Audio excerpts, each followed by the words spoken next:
Assalamualaikum warahmatullahi wabarakatuh. Ahlan wa sahlan, berjumpa lagi dengan channel Atik Jannah seputar pembelajaran bahasa Arab.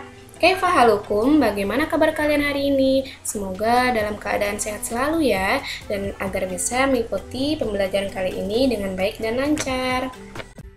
Sebelum kita memulai pembelajaran, mari kita awali dengan berdoa terlebih dahulu. Bismillahirrahmanirrahim. Robbi zidni ilma warzuqni fahma. Semoga materi yang Ibu berikan dapat dipahami dengan baik. Amin. Pembelajaran kali ini yaitu tentang mubtada dan khobar. Dalam bahasa Indonesia, mubtada adalah subjek dan khobar adalah predikat. Baik, yang pertama kita akan membahas tentang mubtada terlebih dahulu. Mubtada biasanya menggunakan kata sebagai berikut: kata benda, nama orang, domir, isim isyarah, dan isim mausul. Untuk pemahaman lebih lanjut, maka kita akan bahas secara rinci. Yang pertama yaitu kata benda yang digunakan sebagai mubtada mempunyai ciri-ciri sebagai berikut. Yang pertama, letaknya ada di awal kalimat dan diawali huruf al, diakhiri harokat domah. Contohnya sebagai berikut: Alkitabu jamilun, as-suratu jamilatun.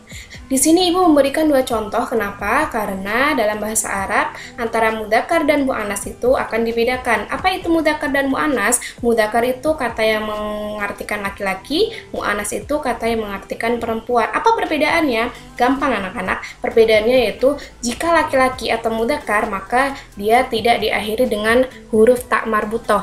Namun jika perempuan atau muannas maka kata tersebut akan diakhiri dengan huruf ta marbuthoh. Contohnya, kita akan bahas terlebih dahulu tentang rincian mubtada dan khobarnya. Mubtada di sini yaitu kata alkitabu, khobar jamilun. Dan mubtada yang kedua yaitu as-suratu jamilatun.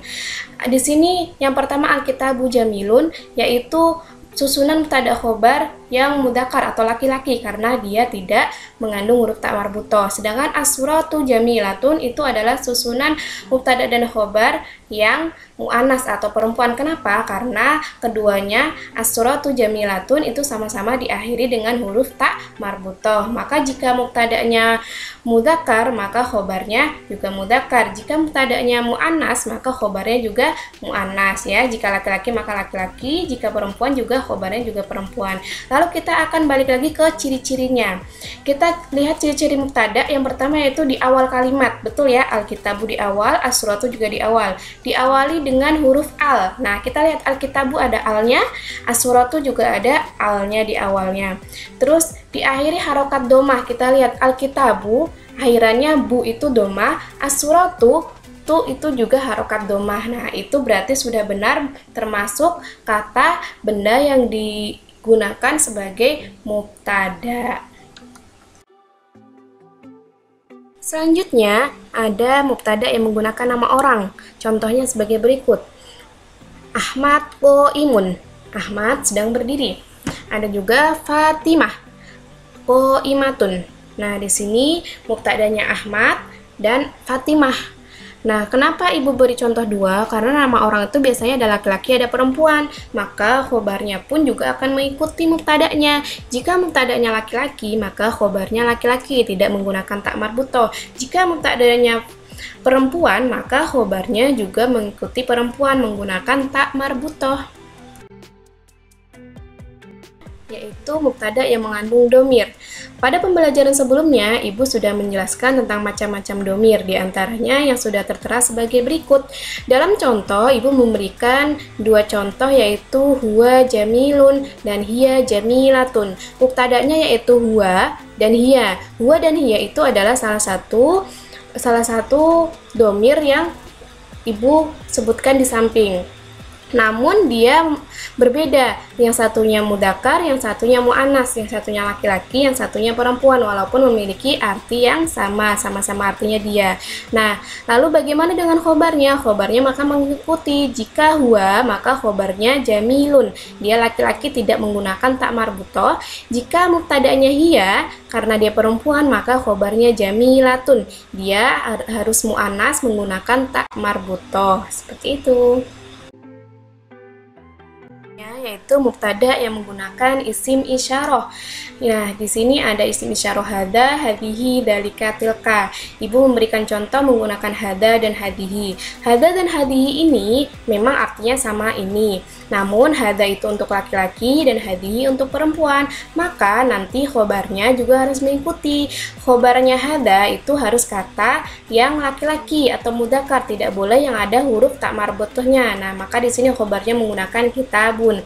Lalu untuk hadihi, karena ini muannas perempuan, maka katanya harus yang mengandung huruf tak marbutoh karena harus menyesuaikan muannas perempuannya. Maka khobar dari hadihi itu bisa menggunakan saburotun karena kata saburotun itu diakhiri dengan huruf tak marbutoh.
Mubtada, maka kita akan membahas tentang khobar. Apa itu khobar?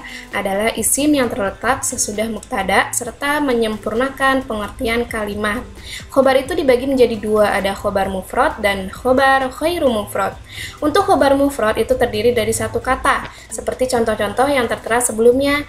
Namun, jika khobar khairu mufrad itu biasanya khobar yang mengandung huruf jar atau dorof madruf. Apa itu huruf jar? Huruf jar nanti akan Ibu jelaskan apa saja yang termasuk huruf jar. Dan dorof itu adalah kata tempat. Jadi nanti khobarnya itu didahului dengan kata tempat. Jadi khobar ghairu mufrad itu nanti ada dua kata. Jika mufrad hanya satu kata, ghairu mufrad itu biasanya ada dua kata karena diawali huruf jar atau diawali huruf dorof. Mari kita pelajari tentang khobar yang mengandung huruf jar. Huruf jar diantaranya itu ada fi, ala, ila, min, dan an. Namun kita yang sering muncul itu biasanya fi dan ala. Maka Ibu di sini mencontohkan dengan huruf jar fi dan ala. Contohnya ada mubtada as-saburatu, papan tulis fil fasli, ada di dalam kelas. Nah, fi-nya ini itu adalah huruf jar. Nah, digabung dengan al-fasli, fil fasli, maka dia menjadi khobar yang mengandung huruf jar. Lalu ada as-sa'atu alal haid. Ala itu termasuk huruf jar.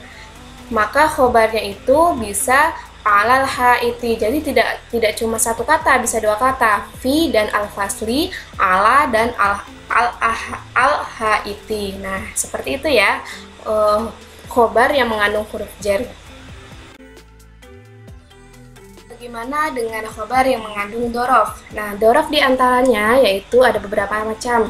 Ada fauqo di atas, tahta di bawah, amama di depan, waro'a di belakang, janiba di samping. Nah, kata-kata tersebut itu mengandung arti kata tempat. Nah, kata-kata tempat ini bisa dijadikan sebagai khobar. Tentunya dengan kata selanjutnya juga, tidak hanya satu kata ini. Contohnya ada mubtada al-maktabu. Al-maktabu itu meja. Meja ada di depan kursi, maka amamal kursi. Amama itu kan di depan, maka amamal kursi. Maka khobarnya itu amamal kursi. Tidak hanya amama ya, tapi dua kata, amamal kursi, di depan kursi. Lalu al-kursiyu itu kursi, waro al-maktabi, di belakang meja. Nah, waro'a ini termasuk kata dorof atau kata yang menunjukkan tempat, yaitu di belakang. Maka khobarnya itu tidak hanya waro'a, namun dengan kata setelahnya, yaitu waro al-maktabi, di belakang meja. Seperti itu ya, tidak hanya satu kata. Untuk khobar yang mengandung huruf jar dan mengandung dorof itu khobarnya pasti menggunakan dua kata. Bisa diawali dengan huruf jar atau diawali dengan dorof. Cukup sekian penjelasan materi kali ini. Jika ada yang kurang paham, kalian boleh bertanya melalui WhatsApp grup atau chat personal ke Ibu. Terima kasih atas perhatiannya. Wassalamualaikum warahmatullahi wabarakatuh. Sampai jumpa pada pertemuan materi berikutnya dan jangan lupa subscribe ya. Terima kasih.